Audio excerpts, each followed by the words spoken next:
오늘 우리는 이제 37장의 이야기를 들어가게 됩니다. 이제 창세기가 50장까지 있는데 얼마 안 남았죠.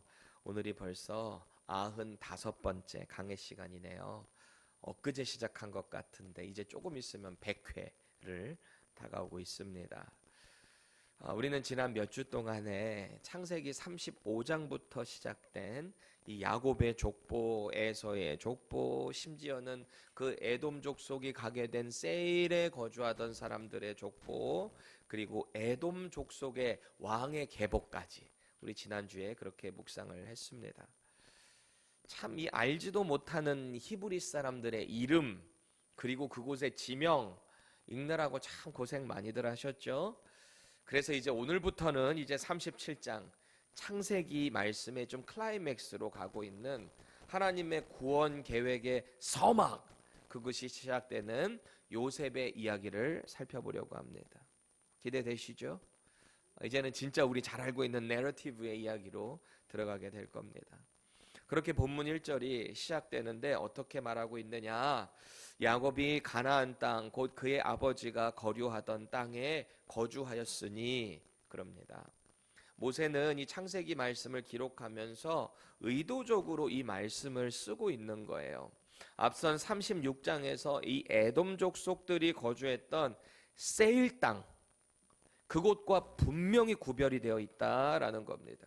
그래서 본문이 이렇게 시작되는 거죠. 야곱이 가나안 땅, 곧 그의 아버지가 거류하던 땅에 거주했다.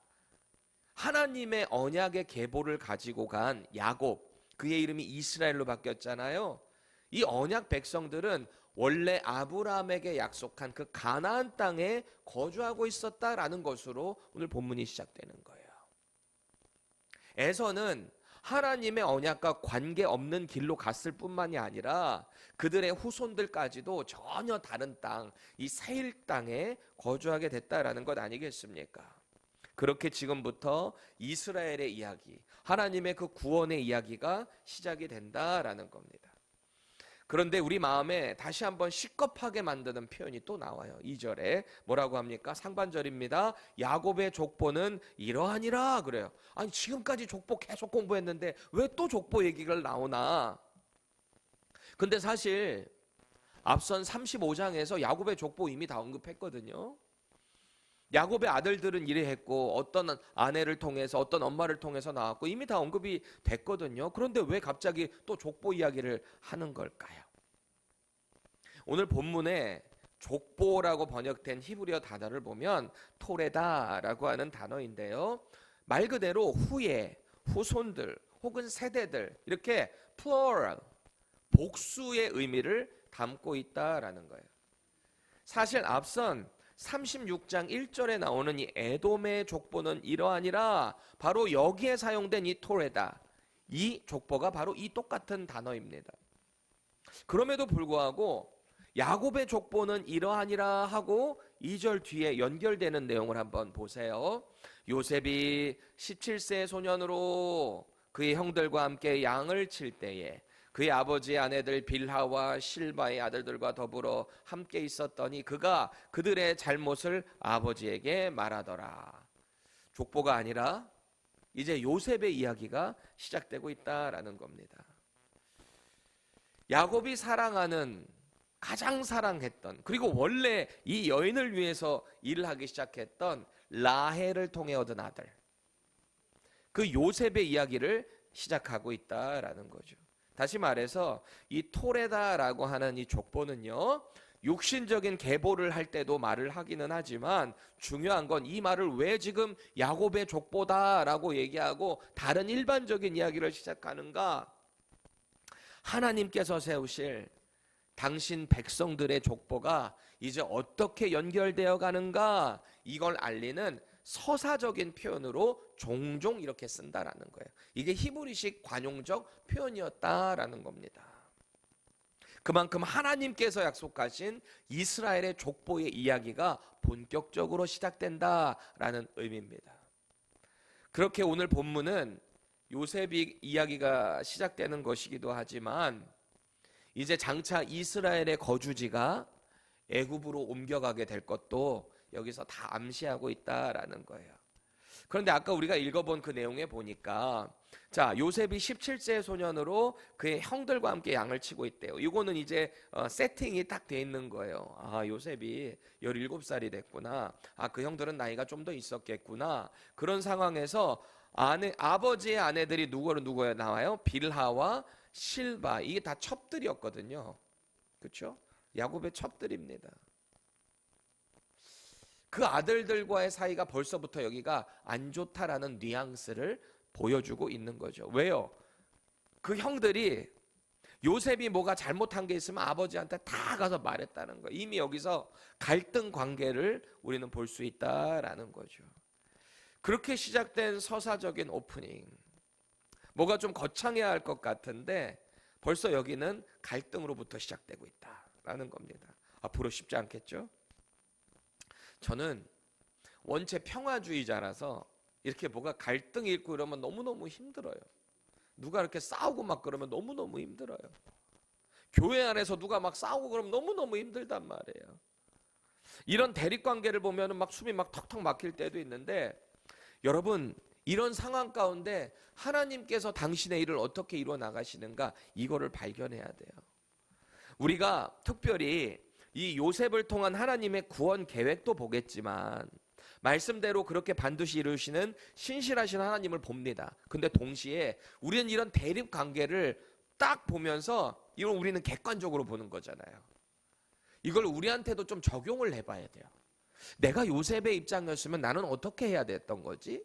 내가 형들의 입장이었으면 어떻게 해야 됐던 거지? 이것을 각자의 상황에서 잘 적용을 해보시고 우리의 믿음의 공동체가 대립관계가 아닌 주 안에서 정말 연합의 관계가 될 수 있기를 축원합니다. 2절 다시 한번 보세요. 요셉의 이야기를 시작하면서 그의 나이를 언급하는데 몇 살이라 그랬죠? 17살입니다. 다 그런 건 아닌데 한 17살 정도 되면은 나 다 컸다고 생각하거든요. 나 다 안다고 생각해요. 특히 부모님이 너 이거 뭐 해, 뭐 저거 해, 그러면 아 나도 이제 다 알아서 할 줄 알아요. 그래서 저희 아버지가 제가 어렸을 때 하던 말 중에 제일 싫어하던 거 중에 내가 알아서 할게, 이 말 제일 싫어했대. 아 내가 알아서 할게요. 우리 알아서 하다가 실수할 때 많죠. 어른들의 말을 들을 필요가 있는 거죠. 어쨌든 이 17살이라는 나이는 사실 유스 시절에 한참 호기심도 많고 실수도 많고 스스로 다 컸다고 착각하는 나이이기도 합니다. 다 그런 건 아니라 그랬어요. 근데 대부분 그렇습니다. 또 성숙한 친구들이 종종 있더라고요. 그런데 오늘 요셉이 하는 행동을 보니까 참 형들과 관계를 못 맺는다 싶습니다. 그렇죠? 이 관계 맺는 기술이 참 미숙하기 그지없어요. 이 형들과 함께 양을 쳤다라는 이 세팅이거든요. 오늘 본문이 양을 같이 치고 있었다. 이 말은 공동체 안에서 같이 동역하고 있었다는 말이에요. 같이 하고 있었다라는 말이잖아요. 여러분도 누군가와 동역을 하게 됩니다. 교회에서도 동역할 수 있고 어딘가 여러분들이 속한 곳에서 동역이라는 것을 할 수 있어요. 그런데 여러분들이 동역의 일을 하게 될 때 마음이 잘 안 맞는 사람 꼭 있죠. 꼭 있죠. 누군가가 분명히 있단 말이에요. 여러분들 고개 이렇게 끄덕이는데 남들이 여러분을 그렇게 생각할 수도 있어요. 여러분이 생각하는 것처럼. 자, 그런데 여러분 한번 생각해 보세요. 왜 그 사람과 동역이 좀 잘 안 되는 것 같아요? 왜 자꾸 이렇게 불편하고 부딪히는 것 같으세요? 대개 우리가 생각하는 그런 사람, 혹은 우리가 될 수도 있거든요. 왜 그러냐? 자기 잘난 척하거나 또 이기적이에요. 자기밖에 몰라. 난 배려할 줄을 몰라. 그러니까 자기 혼자 막 잘난 척을 하니까 너무너무 얄미운 거야. 그런 사람들이 어떤 공동체든지 꼭 있단 말이에요. 꼭 있어. 그게 우리가 될 수도 있다니까요. 여러분들이 모르는 사이에 여러분들이 그럴 수도 있다라는 거예요. 제가 이걸 가만히 보니까 이거는 믿음이 좋고 나쁘고를 떠나서 이 천성적인 기질 자체가 예수를 믿었는데도 계속해서 습관적으로 그렇게 하는 사람들이 있더라라는 거예요. 그럼 그런 사람들은 답이 없을까요? 있어요. 성령 충만하면 돼요. 그럼 예수님의 성품이 내 안에 들어와서 다른 사람 배려하게 돼 있어요. 아직 미숙해서 그래요. 미숙해서. 요셉도 그랬던 것 같아요. 분명히 하나님께서 이 요셉을 통해 당신의 구원 계획을 이뤄가기는 하실 텐데 참 이 인간 관계 맺는 기술에서는 참 미숙했다라는 것을 보게 되는 거죠. 가뜩이나 다른 형제들에 비해서 입고 있는 옷도 틀려요. 옷도 틀려요. 3절 제가 현대인의 성경으로 읽어드릴게요. 야곱은 노년의 요셉을 얻었으므로 다른 아들보다 그를 특별히 사랑하여 화려하게 장식한 긴 겉옷을 만들어 입혔다 그럽니다. 노년에 얻은 아들은 특히 좀 그런 것 같습니다. 이런저런 현상을 보면서 형들의 반응이 어땠는가 한번 보세요. 4절입니다. 같이 읽겠습니다. 시작. 그의 형들이 아버지가 형들보다 그를 더 사랑함을 보고 그를 미워하여 그에게 편안하게 말할 수 없었더라. 아멘. 일단 요 마지막의 표현만 봐도 이 숨이 턱 막히죠. 이 관계만 봐도 참 불편해. 제가 아버지였어도 와 쟤네들 왜 저러냐 맨날 와서 이르고 형들이라는 녀석들이 제 동생은 맨날 잘난 척하고 막 이게 얼마나 이게 볼 때 힘들었겠습니까? 편안한 관계가 아니라는 거예요. 형제들 사이에. 가뜩이나 엄마도 다르잖아요. 엄마들 4명의 엄마를 통해서 다 다르니 마리 형제지 사실은 그 안에서 얼마나 서로 시기 질투가 있었을 것이며 그 엄마 모계를 따라서 또 이렇게 편들이 나눠져 있거든요. 실제로 그래요. 시므온과 레위가 디나 그 강간 사건 세겜 사건 때 이 진짜 친오빠들이거든요. 루벤도 마찬가지고. 그러니까 그렇게 똘똘똘똘 뭉쳐가지고 지금 완전 울컥하는 모습 보잖아요. 되게 그런 식이에요. 훗날에 요셉도 누구 제일 먼저 찾아 형제들 중에? 자기 하나밖에 없는 동생 베냐민. 요셉에게는 진짜 형제는 베냐민 하나밖에 안 느껴지는 거예요. 그 아이 잘 살아있는지 그거밖에 관심 없는 거예요. 왜? 엄마가 다르니까. 아빠는 같아도. 근데 오늘 요셉이 입은 옷을 보니까 비단 채색 옷을 입었답니다. 이게 이 귀한 옷이에요. 아무나 입는 게 아니에요. 옛날에 그 색동저고리 같은 거 어린애들 이렇게 입히는 거 있잖아요. 너무 이게 귀하고 너무 소중하니까 어린 애기한테 그렇게 귀한 거 입히고 엄마는 오히려 아빠는 그런 거 못 입는데 그런 분들 있었거든요. 아니 11명의 아들들 중에 이 가장 마지막에 있는 막내만 그렇게 입고 있으니 얼마나 그게 얄미웠겠어요. 미워했다 그래요. 오늘 본문에 보니까 미워했다. 미워하니 당연히 편한 관계가 될 수가 없죠. 그렇죠? 형제 간의 골이 막 점점점 깊어져 가기 시작했다라는 겁니다. 저희 집만 해도 그래요. 이 큰아들이 덩치가 이렇게 커지니까 이제 누구에게 물려받은 옷이 없어요. 그러면 이제 얘는 사줄 수밖에 없어. 이 얘기를 해도 되는지 모르겠는데 나이에 안 맞게 좀 큰 거를 입어야 돼. 덩치가 좀 있다가 보니까 엄마 거는 이미 뭐 제가 다 입어도 될 정도로 심지어는 요새는 제 후디까지 입을 수 있는 그런 듬직한 아들로 성장을 했거든요. 그러니까 얘는 어쩔 수 없이 뭔가를 사줄 수밖에 없다라는 거예요. 그러면은 얘를 사주면은 나머지 둘째 동생이 어떻게 얘기할까요? 나는 왜 나는 그럼 살 때 얘 것까지 또 사야 돼. 그러면은 막둥이가 저거는 뭘 한다고 쟤까지 3살짜리가 나는 또 이런단 말이에요. 아니 3명 있는데도 이렇게 난린데 11명이라니까요. 11명. 아 왜 형만 사줘? 난 안 사줘. 왜 난 안 사랑해? 여기 안 사랑해라고 하잖아요. 보통. 왜 형만 사줘? 나는 왜 안 사랑해? 지금 저기 자고 있는 두 번째 애가 그런단 말이죠. 어느 날 제 아내가 그래요. 당신은 이 3살짜리 막내에 대한 그 말투와 이 눈망울이 좀 다르대요. 나머지 아들들 대하는 거랑. 저는 뭐 노년에 얻은 아들까지는 아니지만 그래도 큰 아들이랑 막내가 7살 차이 나고 둘째랑만 해도 벌써 4살 차이가 나다 보니까 사실 계획한 아들도 아니었고 하나님이 주신 급작스럽게 주신 아들이다 보니까 너무너무 참 사랑스럽기도 하고 귀하기도 하고 제가 또 첫째 둘째 키울 때는 또 부목사 사역하느라고 너무 여유도 없었던 찰나였고 이 막내는 담임 목회를 하면서 또 이렇게 키우다 보니 내가 또 시간 컨트롤을 하면서 아이를 그렇게 케어를 하다 보니까 좀 시간을 더 많이 한 것도 없지 않아 있는 것 같습니다. 제가 말씀을 묵상하면서 첫째, 둘째 아이들이 혹여라도 그런 마음을 가지면 안 되겠다. 똑같이 사랑한다. 근데 조금 달라. 여러분 아시잖아요. 첫째 아들은 다 사랑하는데, 다 똑같이 사랑하는데, 첫째 아들은 듬지기, 둘째 아들은 귀요미, 셋째 아들은 사랑이, 그냥 이렇게 사랑이, 이렇게 우리가 별명을 붙였거든요. 어쨌든 제가 고루고루 같이 사랑해야 되겠다는 결단을 했거든요. 그런 유명한 이야기입니다.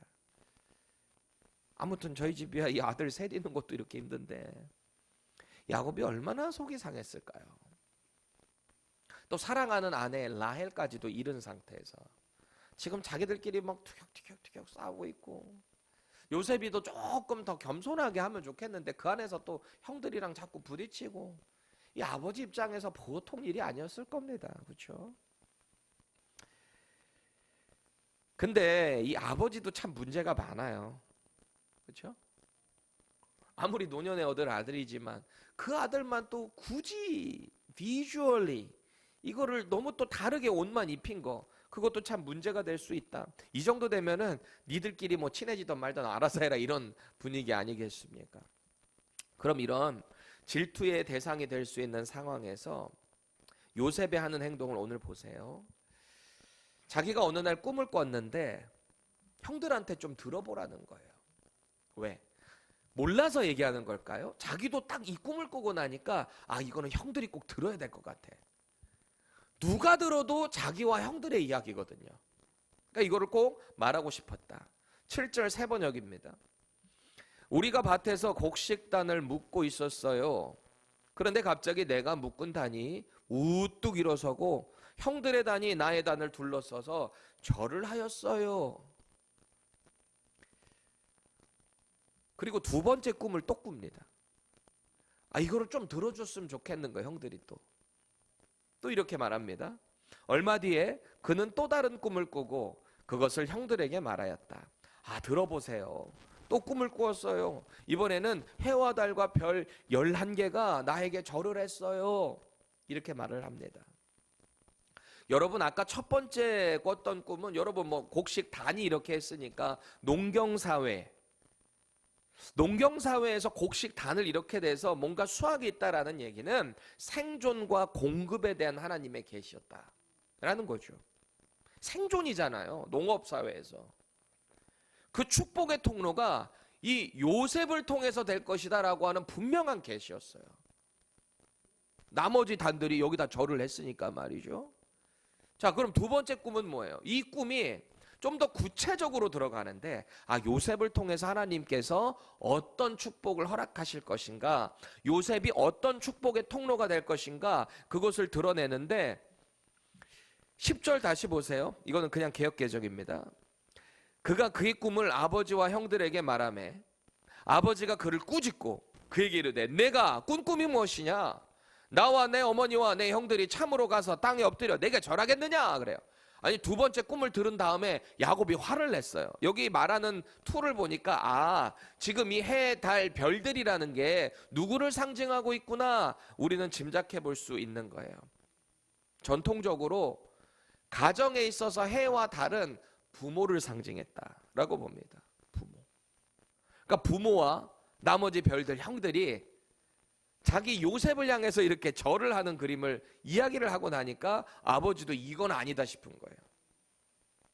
그래서 한마디를 한 거죠. 꾸짖었고 동시에 이 아버지의 입장에서 이런 마음도 있었을 겁니다. 극으로 치닫을 수 있는 이 아들들의 감정, 질투, 시기, 그 감정을 좀 이렇게 쿨다운 시키기 위해서 조금 더 이렇게 강하게 액션을 취했을 수도 있겠죠. 그럼에도 불구하고 야곱은 야곱이에요. 야곱은 야곱이에요. 왜? 11절 보세요. 형들은 지금 시기하고 난리 났어요. 이거 더 미워해지기 시작했대요. 이제는 미워하는 감정이 시기로 갔다는 거예요. 시기로. 그렇죠? 그런데 동시에 야곱은 어떻게 했대요? 마음에 뒀다. 그 말씀을 지켰다는 거예요. 소중하게 간직했다라는 겁니다. 그동안 자신의 삶에서부터 함께 하셨던 그 하나님을 아마 야곱은 기억했을 겁니다. 이 이야기를 들으면서. 솔직히 자기도 형한테 이 장자권 뺏어 먹었잖아요. 속여가지고. 자기도 형과의 관계가 그렇게 좋지 않았거든요. 근데 지금 요셉의 이야기를 들으면서 분명히 뭔가 있기는 하겠구나. 하나님이 요셉을 통해서 나를 통한 그 복이 연결되어 갈 수 있겠구나라는 것을 생각했다라는 겁니다. 그러니 자신과 같은 인생을 요셉 역시 살아가게 될 것, 그걸 이렇게 지켜보려고 했겠죠. 심상치 않구나라고 말이죠. 그런데 반대로 형들의 눈에 보일 때 이 요셉은 어땠는가? 일단 입은 옷도 달라, 말하는 것도 달라, 배려도 안 해. 얼마나 밉상짓을 하는지요, 이 요셉이. 그렇게 요셉은 형들과의 관계가 그냥 틀어질 대로 계속 틀어졌다라는 겁니다. 그래서 오늘 본문에 형들이 이 요셉을 대하는 태도의 그 감정선이 있어요. 어떤 감정으로 그렇게 느끼고 있었는가? 4절 보세요. 형들이 그를 미워하여 그럽니다. 5절 보세요. 더욱 미워하여. 역시 8절에 더욱 미워하여. 이 미워하는 감정이 막 점점 더 커져가고 있다라는 거죠. 그 미워하는 감정이 자연스럽게 11절에 하는 행동마다 그냥 꼴보기 싫으니까 시기하게 되는 거예요. 시기했다. 감정선이 여기까지 간 거예요. 미워하고 시기하고 말이죠. 그렇게 관계는 단절되는 거예요. 미워하고 시기하면은 여기까지 가면은 관계는 거의 될 수가 없어요. 그렇죠? 여기서 미워하다라고 번역된 히브리어 단어를 우리가 좀 주목해야 되는데 사네라고 하는 단어거든요. 이게 사실은 미워하다라기보다는 증오하다의 의미가 더 커요. 미워하다보다 증오하다가 훨씬 더 크죠. 더 크죠. 이것만 해도 형제들의 감정이 서로 간에 얼마나 복받쳐 있었는가 이것을 볼 수 있다라는 겁니다. 게다가 마지막 11절에 시기하다 그랬거든요. 이게 카나라고 하는 단어인데 열심이다, 열광적이다, 질투하다라는 뜻이 바로 이 카나입니다. 여러분 누구 시기해 본 적 있어요? 질투해 본 적 있으세요? 누구 질투해 봤어요? 나보다 뭔가 좀 너무 탁월하거나. 그게 그냥 지나쳐가는 사람이 아니고 내 삶의 영역에서 내가 계속 마주쳐야 되는 사람. 그런데 내가 만약에 그런 사람을 질투한다라고 하면은 어떨 것 같아요? 이게 정말 보통 일이 아닙니다. 너무 얄미워. 너무 얄미워. 너무 꼴보기 싫어. 그런 사람들 있어요, 여러분들? 있으면 안 돼요. 있어도 자꾸 은혜로 덮어주셔야 돼요. 보통 이렇게 너무 얄밉고 시기가 날 때 이때 나오는 감정이 질투거든요. 질투. 이게 질투가 꼭 내가 좀 모자르고 저 사람이 잘나서가 아니라 그냥 꼴보기 싫은 것도 사실 카인드 오브 질투의 감정선입니다. 그런데 아까 이 카나라는 단어가 아까 어떤 뜻도 있다 그랬어요? 열광적이다, 열정적이다라는 뜻도 있어요. 이게 질투하는 감정을 우리가 잘 한번 생각해 보면 금방 이해가 돼요. 이 카나라는 단어가. 질투할 때 그냥 하던 말던 이렇게 감정하는 사람 없어요. 질투하는 사람들은 진짜 열정적으로 질투합니다. 너무너무 싫은 거야, 저 사람이. 하는 꼴 그냥 하나부터 열까지 다 밉고 시기하고 질투가 날 때 바로 이 카나라는 단어가 쓰인다라는 거죠. 그렇게 오늘 형들이 이 요셉을 그렇게 시기했다, 열정적으로 미워했다, 그런 이야기를 말하고 있는 거죠.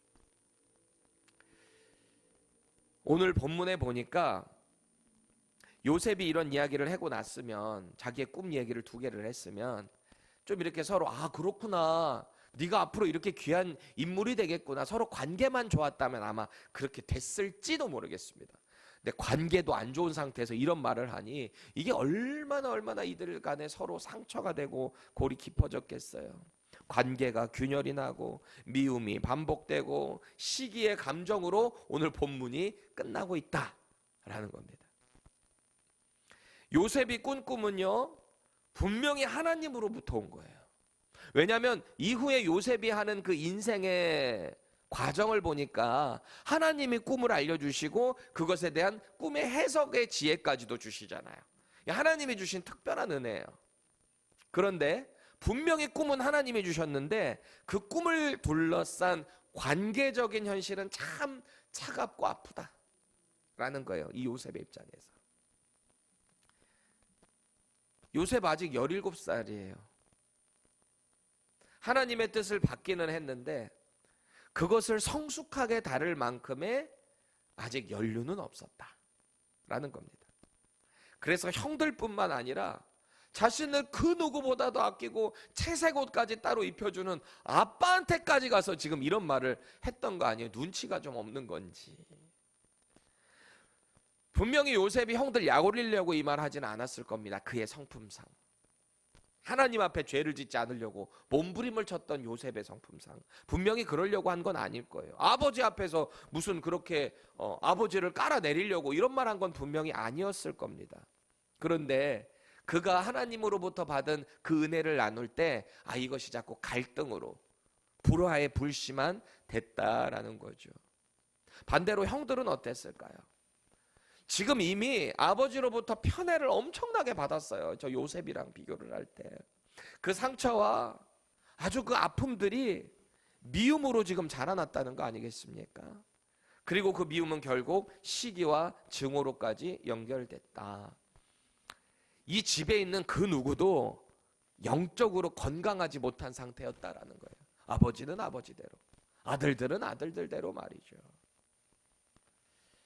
물론 이런 과정을 거쳐야 요셉은 형들에게 팔려가게 될 겁니다. 너무 화목했으면 애굽으로 팔려가겠어요? 형들이 팔아넘기겠어요?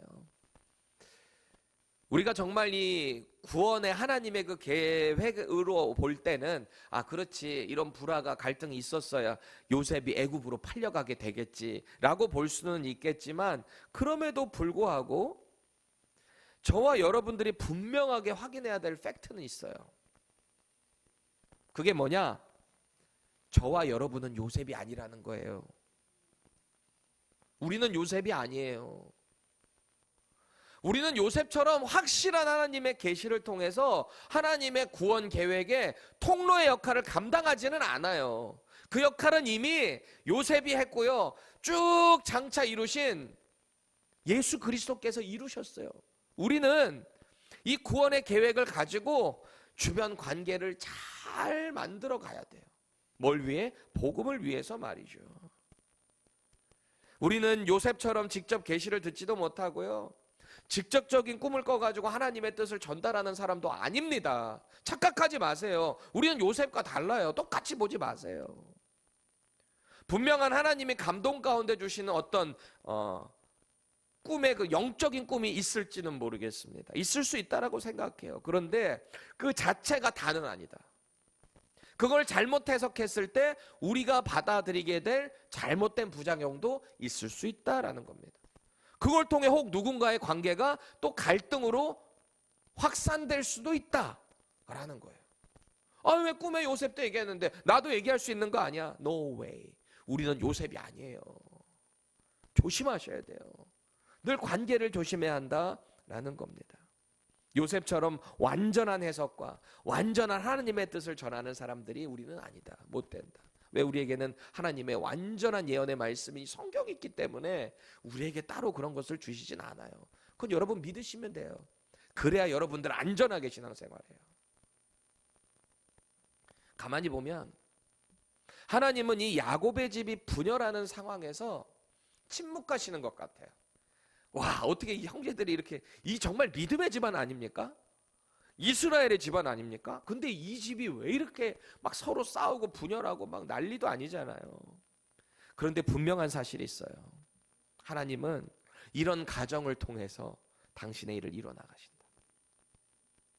하나님은 약삭 빠른 야곱을 통해서도 당신의 일을 이뤄나가신다. 약삭 빠르면 거기에 대한 대가는 분명히 치러요. 야곱 얼마나 힘든 인생을 삽니까? 그죠? 철저히 깨진 야곱의 가족사를 통해서 훗날 애굽에서 한 민족을 살려내실 구원의 역사를 하나님은 지금 준비하고 계신다라는 거예요. 우리 역시 마찬가지예요. 하나님이 주신 하나님의 나라가 있어요. 우리가 장차 임할 그 하나님의 나라의 꿈이 있어요. 비전이 있어요.